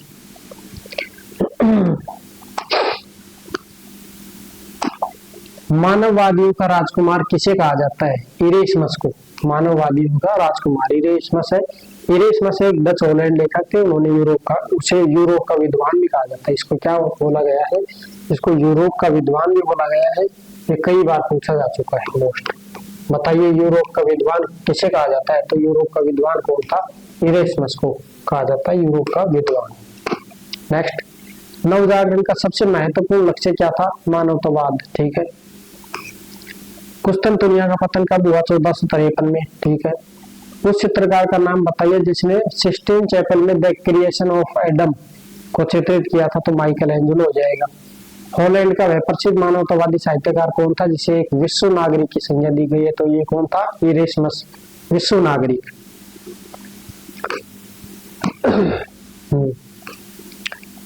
कैरोलिंजियन पुनर्जागरण किससे संबंध रखता है? तो ये चार्ल्स मैग्ने के नेतृत्व में एक सामंती पुनर्जागरण था, चार्ल्स मैग्ने के।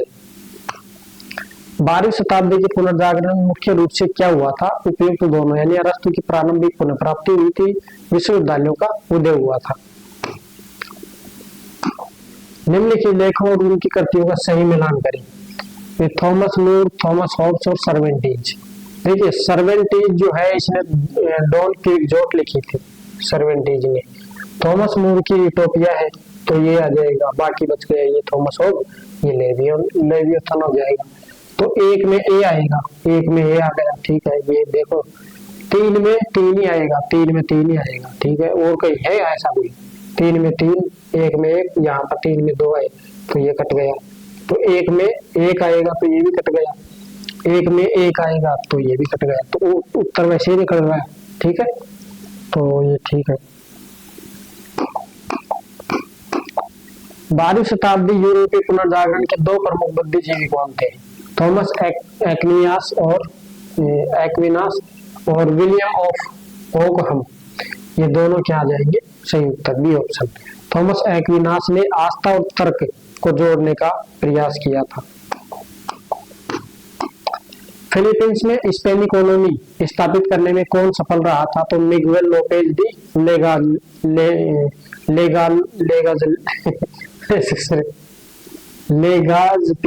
लेगाज़पी, ये याद जय है। तो लेगाज भी आ जाएगा इसका सही उत्तर। नेक्स्ट, किस देश का राजकुमार हेनरी द नेविगेटर के नाम से विख्यात था? तो ये पुर्तगाल का था राजकुमार। पुर्तगाल के राजकुमार का नाम क्या था? नाम था Don Henry. Don Henry duke of Houston ने समुद्री खोज यात्राओं को बहुत प्रोत्साहन किया। हालांकि वह खुद ज्यादा समुद्री यात्राओं पर नहीं गए, पर उन्होंने उन्हें प्रायोजित किया, यानी कि जाने वालों को प्रायोजित किया। ये राजकुमार था। भौगोलिक अनुसंधान के क्षेत्र में किस देश ने यूरोप के नेतृत्व प्रदान किया? यूरोप को पुर्तगाल, यूरोप ने यानी कि पुर्तगाल ने इसको सबसे आगे रखा, यह समुद्री यात्राओं को। बौद्धिक और नैतिक प्यास, अनुभव की प्यास, यथार्थ की प्यास, यह किसके साहित्य का मूल मंत्र था? तो ये रैबलास ने दिया था 3 मंत्र प्यास के। ऐसे 3 याद रखना आपको। सबसे पहली है बौद्धिक और नैतिक, बौद्धिक और नैतिक। फिर आपको याद रखनी है कौन सी? अनुभव, अनुभव, और फिर आपको यथार्थ। ये प्यास का मूल मंत्र किसने दिया था? रैबलास ने, रैबलास। ठीक है, ये मूल मंत्र आपको याद रखना है। एलिजाबेथ के शासनकाल 1558 से 1603 को साहित्य के क्षेत्र में क्या कहा जाता है? तो गाने वाली चिड़ियों का क्या कहा जाता है? घोंसला कहा जाता है। नेक्स्ट आगे, on the dignity of man नामक पुस्तक किसने लिखी थी? तो जावाने पिको डेला मेरेंडोला ने लिखी थी ऑन द डिग्निटी नामक पुस्तक। दी कोटियर पुस्तक के लेखक कौन थे? बाल्थासर कास्टिलियोनी। ये मैंने आपको कल बता दिया था, हालांकि इसका नाम नहीं बताया था कास्टिलियोनी के। तो ये कास्टिलियोनी की एक पुस्तक है दी कोटियर। ये आत्मकथा थी इसकी। Declamation concerning the false decretals of the Constantine की रचना किसने लिखी थी? तो किसकी थी? लोरेंजो वाला की। नेक्स्ट, चित्रकला में प्रकृतिवाद का जनक किसे माना जाता है? तो ये है जियोटो, क्योंकि इसने एक मक्खी का जीवित चित्र बनाया था। नेक्स्ट, तैल चित्रों का प्रारंभ किस कलाकार से माना जाता है? तो ह्यूबर्ट जैन वैन हाइग द्वारा किसका तैल चित्रों का प्रारंभ माना जाता है? बर्थ ऑफ वीनस नामक चित्र किसके द्वारा बनाया गया था? तो सेंड्रो बोटिसेली ने क्या बनाया था? बर्थ ऑफ वेनिस का चित्र बनाया था। यानी कि इसमें जो है एक देवी की कल्पना की गई है, और ये देवी थी नगन देवी थी, नगन, जिसका नाम था वेनिस।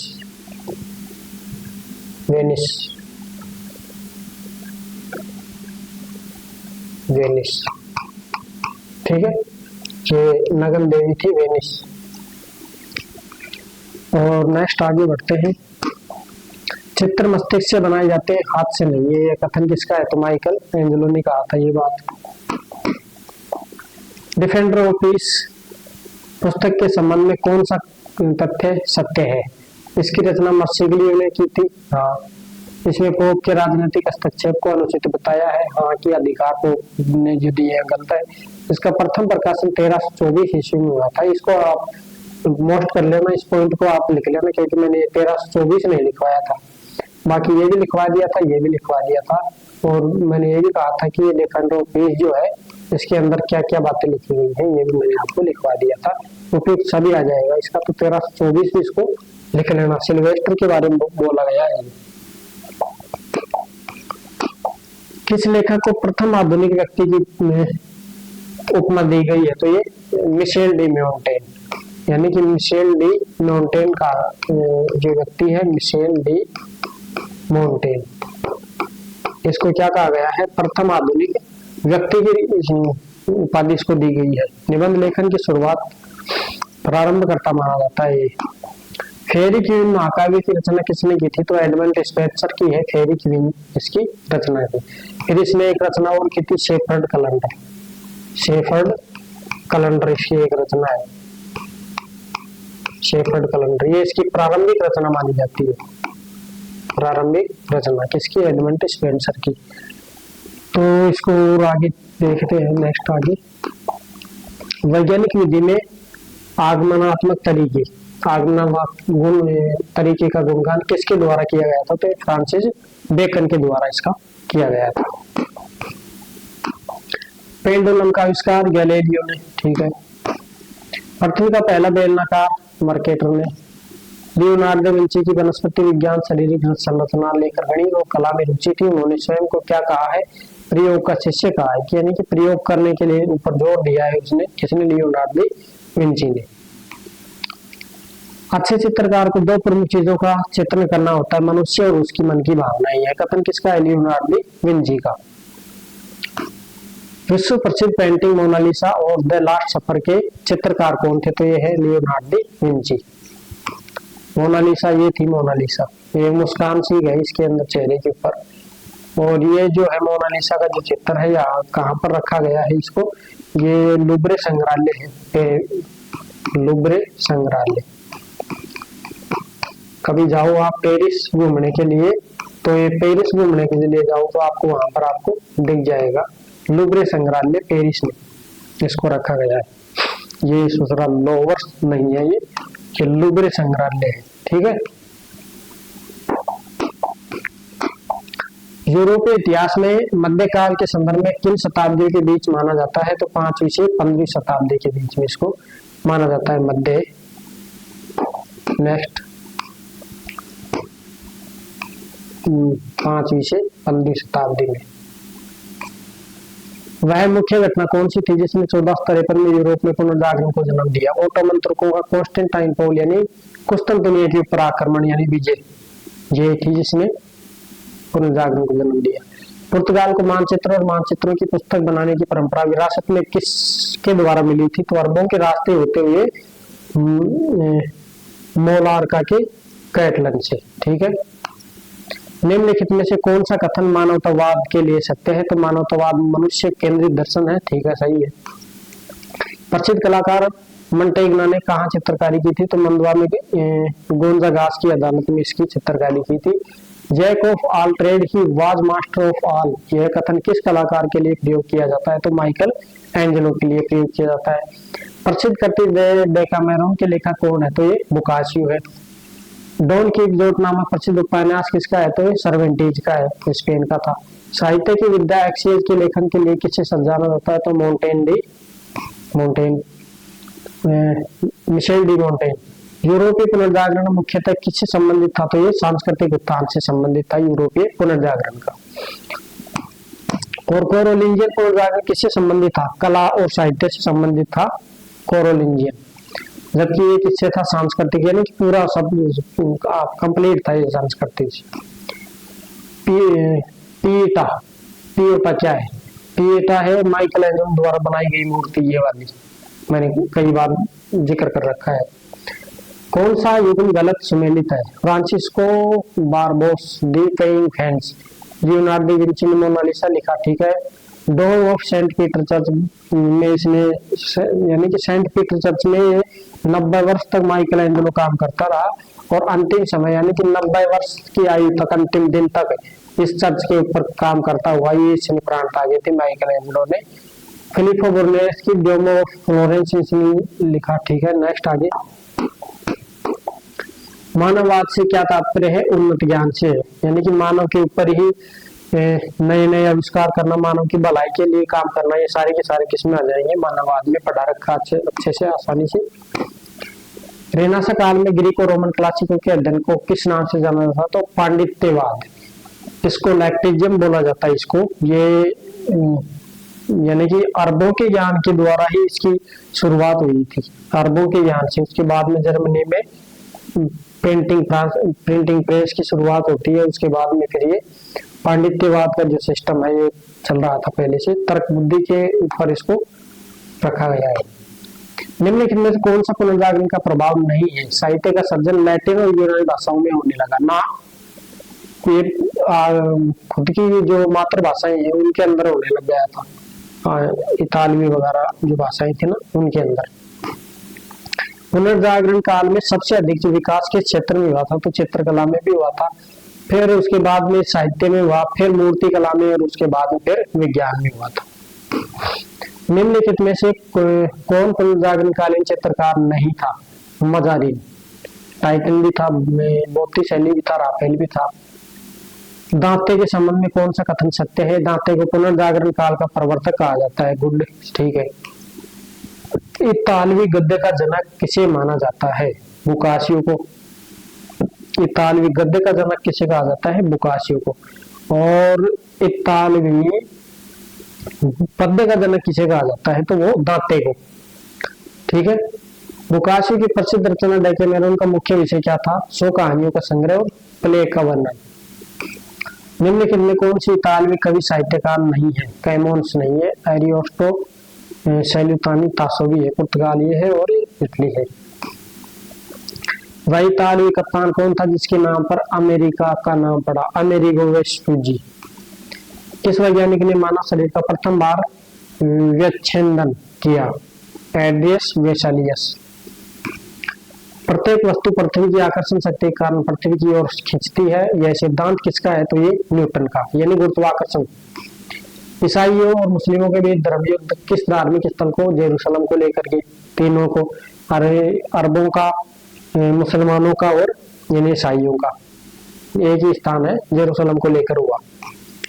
मुक्त जेरूसलम किसकी प्रसिद्ध रचना है? तो ये तासो की, मैंने कल लिखवा दिया था आपको।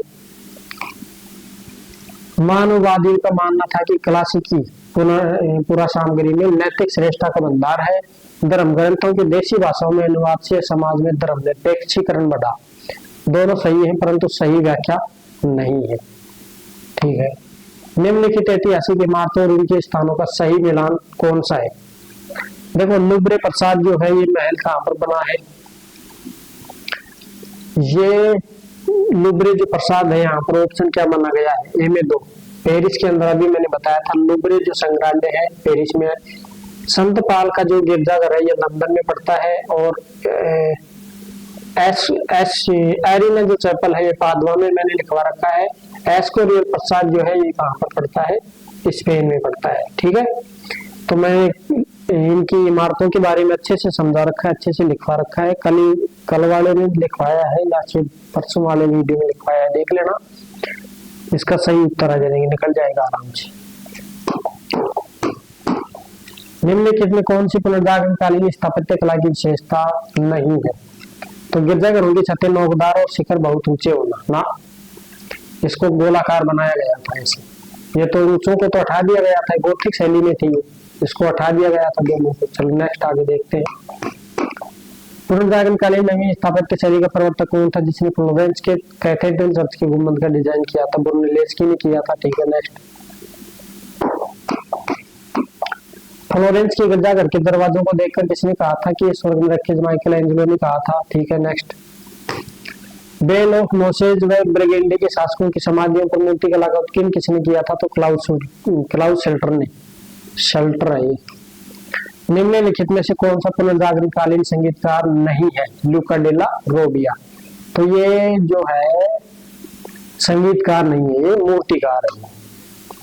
ये रोबियो जो है ये क्या है? ये मूर्तिकार है, मूर्तियां बनाई थी इसने, इसलिए संगीतकार नहीं है। लुका डेला रोबिया एक प्रसिद्ध मूर्तिकार हुआ। और संगीत अन्य 3 पोलेस्टाइना, जोल और मस्किन दास, मैंने लिखवा दिया ना अभी, मस्किन दास थोड़ी देर पहले। संगीत जगत के दिग्गज है। संगीत के इतिहास में सबसे पहले ओपेरा किस वर्ष प्रस्तुत किया गया था? तो मैंने कल लिखवाया था ओपेरा जो है, परसों लिखवाया था मैंने। ओपेरा जो है शास्त्रीय नृत्य है। ये क्या है? शास्त्रीय नृत्य। तो ये शास्त्रीय नृत्य जो है इसका प्रचलन कब किया गया था? इसको लाया कब गया था? तो ये 1594 में इसको लाया गया था। नेक्स्ट, पुनर्जागरण युग में शिक्षा की नई अवधारणाओं का प्रवर्तक कौन था? विटोरिनो दे फेल्ट्रे। मैंने अच्छे से लिखवा रखा है विटोरिनो दे फेल्ट्रे को। फ्रेंच रॉयल अकादमी की स्थापना पेरिस में कब और किसके द्वारा की गई थी? तो ये मैंने लिखवा रखा है, कल वाले अन्य में जाओगे तो आप देखना उसको। 1665 में लुई 14वें के द्वारा इसको स्थापित किया गया था। और ये किसके आग्रह पर किया गया था? इसको कोलबर्ट के आग्रह के ऊपर इसको स्थापित किया गया था, रॉयल फ्रेंच अकादमी को, ठीक है। इसमें नहीं है वो किसके आग्रह पे, मैंने लिखवा रखा है उसको भी। इटली में प्रथम मानववादी अकादमी की स्थापना कब हुई थी? तो ये 1439 में की गई थी, फ्लोरेंस नगर के अंदर की गई थी। इसको इटली के फ्लोरेंस नगर में इसको स्थापित किया गया था 1439 में।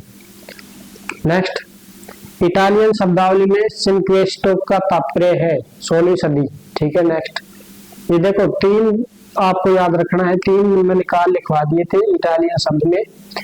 त्रिसेंटो लिखवा दिया था, क्वाट्रोसेंटो लिखवा दिया था, सिंक्वेसेंटो। इन तीनों में क्या क्या चीजें, क्या क्या विशेषताएं हैं, इनको तीनों को आराम से लिखवा दिया था, डिटेल के साथ में लिखवा दिया था, आराम से आपको देखना है। ठीक है, ये मानवतावाद की पृष्ठभूमि में चलेगा। मानववाद की जो पृष्ठभूमि चलेगी ना, वीडियो है मानववाद की पृष्ठभूमि, उसमें करवा रखा है, इसको देख लेना आराम से, अच्छे से करवा दिया था इसको। किसी ऐतिहासिक आलोचना का पिता लोरेंजो वाला कहा जाता है, निम्नलिखित में कौन सा युग्म सही नहीं है? तो पेरिस में अकादमी ऑफ साइंसेज की स्थापना 1639 में नहीं हुई थी।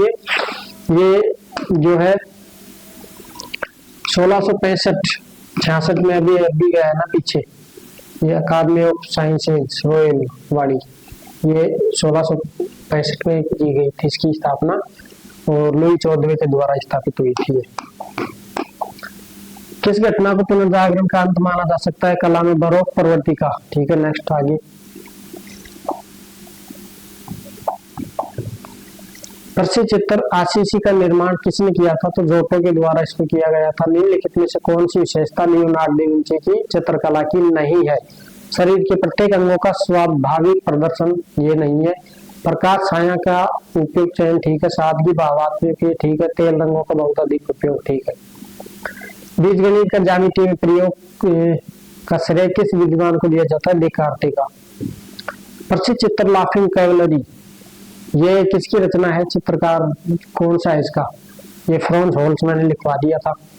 सेंट मार्क्स मोनेस्ट्री के 40 कक्षों की दीवारों पर बाइबल के चित्र किसने बनाए थे? फ्रांजेलिको ने लिखवा दिया था, मैंने पढ़ा रखा है। खेल चित्रों का प्रारंभ किस कृति से माना जाता है? तो एडोरेशन ऑफ लैंप को मैंने लिखवा दिया था, करवा दिया था। प्रसिद्ध पुस्तक civilisation of the Renaissance Italy, Jacob Burckhardt करवा रखा है। पुनर्जागरण का अर्थ विद्या का पुनर्जन्म तथा कला, विज्ञान, साहित्य और यूरोपीय भाषाओं का विकास, यह परिभाषा किसने दी थी? ये दी थी जवाहरलाल नेहरू ने दी थी। ठीक है, ये निम्नलिखित में से कौन सा पुनर्जागरण का प्रारंभ प्रभाव नहीं था? चर्च और राज्य के बीच संबंध स्थापित करना, ना ये नहीं था। पुरातत्व ज्ञान में रुचि पैदा होना, ठीक है। राष्ट्रीय राज्यों की स्थापना, बिल्कुल सही है। और विचारों की स्वतंत्रता, ये भी सही है, ये गलत है इसका। हर कुत्ते का अपना दिन आता है, सर्वेंटीज ने कहा था, ये मैंने लिखवा रखा है, इसको आप लिख लेना अपने पॉइंट में ऐड करना है इसको। ये किसका कथन है? हर कुत्ते का अपना दिन आता है, खाने का, खीर को खाने का प्रमाण, यानी ऐसे ही इसका पूरा है। देखो यहाँ पर मैंने अभी पूरा नहीं लिखवा रखा, लेकिन ये पूछ लेता है कि हर कुत्ते का अपना दिन आता है, खीर का मजा खाने में है, खीर का मजा खाने में है, खाने में है। आप इसको नोट कर लेना अपने पॉइंट के। सर्वेंटीज जहाँ पर लिखवा रखा है मैंने, उसमें आपको ऐड करना है ये पॉइंट, ठीक है। नेक्स्ट आगे, विजन ऑफ पियर्स प्लोमेन की रचना किसने की थी? विलियम लैगलैंड ने की थी। निम्नलिखित में से कौन सी रचना वाल्टेयर की नहीं है? Persian letters on English, Oedipus और ट्रीटाइज ऑन टॉलरेंस। किस दार्शनिक का कथन है कि यदि मेरा बस चलता तो मैं अरस्तु के सारे ग्रंथों को आग में फेंक देता? रोजर बेकर ने कहा था। क्यों कहा था रोजर बेकर ने? मैंने अच्छे से प्रयोग में लिखवा रखा है, उसको ध्यान से देखना पिछले वीडियो में। सेंट पीटर गिरजाघर किसके संपूर्ण जीवन का प्रतिफल है? राफेल और माइकल एंजेलो दोनों का, ठीक है, क्योंकि इन दोनों ने इसके ऊपर काम किया था, राफेल और माइकल ने। और जो माइकल एंजेलो है तो 90 वर्ष मरते दम तक, यहाँ लास्ट दिन तक यहाँ पर काम कर रहा था। पुनर्जागरण कालीन चित्रकला में प्रकृतिवाद का जनक किसे माना जाता है? तो ये जियोटो को माना जाता है, क्योंकि प्रकृति के ऊपर और मानव के ऊपर सर्वप्रथम चित्रकारी करने वाला प्रकृतिवाद का जनक कौन था? तो ये जियोटो को माना जाता है। प्रसिद्ध चित्र रात का पहरा किस कलाकार द्वारा बनाया गया? तो लिखवा रखा है हार्मेन वॉन राइन रेम्ब्रांड के द्वारा। क्रिस्टोफर कोलंबस किस पुस्तक से प्रभावित था? तो ये इमेंगो मुंडी से। कोलंबस को प्रभावित करने वाली पुस्तक इमेंगो मुंडी का लेखक कौन था? तो कार्डिनल पेडिएली। अमेरिको द्वारा उसके मित्रों को लिखे गए पत्रों का संकलन किस नाम से प्रकाशित किया गया? तो कॉस्मोग्राफी इंट्रोडक्शन। अमेरिको पत्रों का संकलन कॉस्मोग्राफी इंट्रोडक्शन किस वर्ष प्रकाशित किया गया? तो 1507 में। Life of the great artist किसकी रचना है? तो ये वैशाली की है, इसको आप नोट कर लेना। वैशाली की जो रचना है इसको नोट कर लेना। वो life of the great artist, ये फर्स्ट चैप्टर में करवा रखा है। फर्स्ट चैप्टर का जो परिभाषाएं थी ना उसमें करवा रखा है इसको, उसमें वैशाली में ऐड कर लेना इसको। प्रसिद्ध करती ट्रांसफिगरेशन किसकी रचना है? तो ये किसकी आ जाएगी? ये भी राफेल में ऐड कर लेना, ये मैंने नहीं करवाई है राफेल में। तो ये जो है ट्रांसफिगरेशन, इसको आप किस में ऐड करेंगे? राफेल में ऐड कर लेना। चित्र तो अलग है लेकिन ये रचना थी, इसको उसमें ऐड कर लेना। जर्मनी का पेट्रोक किसे कहा जाता है? तो जर्मनी का पेट्रोक किसे कहा जाता है? तो रुडोल्फ एग्रीकोला को कहा जाता है।